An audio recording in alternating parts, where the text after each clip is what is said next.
Hey guys, so because I like to stick to safe topics, I'm going to discuss race, culture, ethnicity, and politics.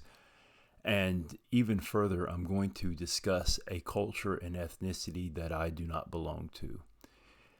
So I keep up with politics, and often in polling, what they like to do, and this is in the United States, they like to look at how different groups tend to vote.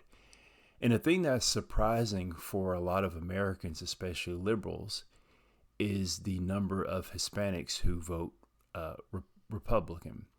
And that's what I want to talk about. So, not so much the voting patterns, but actually the term Hispanic. I also want to talk about the term Latino and what that those actually mean and what Americans think they mean. So, let me just explain that really quick for the people who don't know.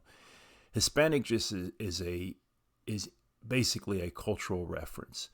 So if you come from a country, and this is the broad definition, and you can, of course, you can speak to different demographers or sociologists, and there may be a slightly different definition.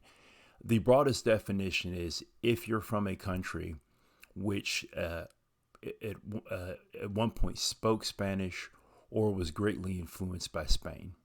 So clearly, you have a lot of the Latin American countries, basically all of the Latin American countries, excluding Brazil, Guyana, Suriname, and the territory of French Guiana.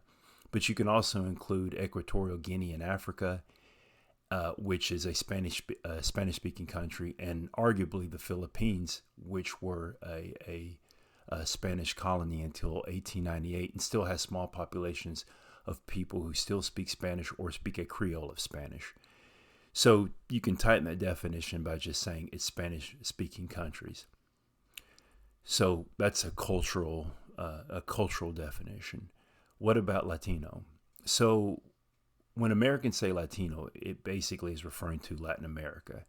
And Latin America is just any place in North or South America that speaks a Romance language.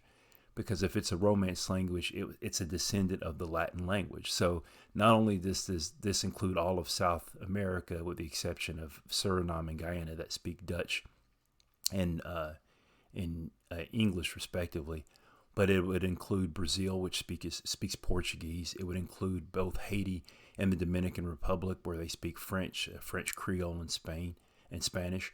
It would also technically include Quebec, which speaks French, which is a Romance language.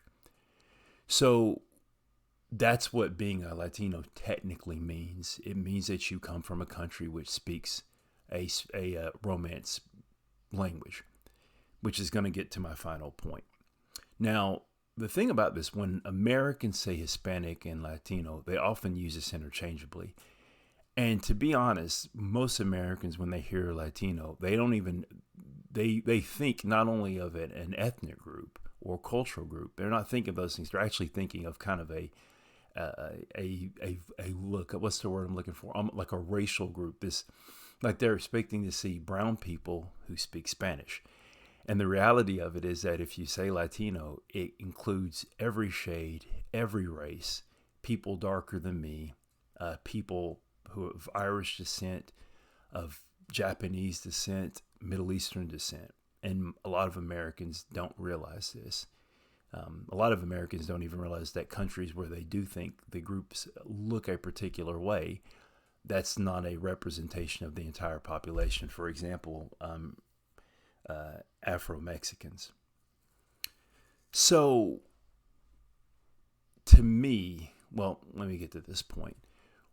When we say Hispanics vote a certain way or Latinos vote a certain way, that means absolutely nothing, because every group, every country is going to walk into that voting booth with different experiences. So saying that Latinos are voting a certain way is like saying Anglos are voting a certain way. You would not expect someone from Jamaica to have the same political views as someone from New Zealand, as someone from South Africa, as someone from Canada.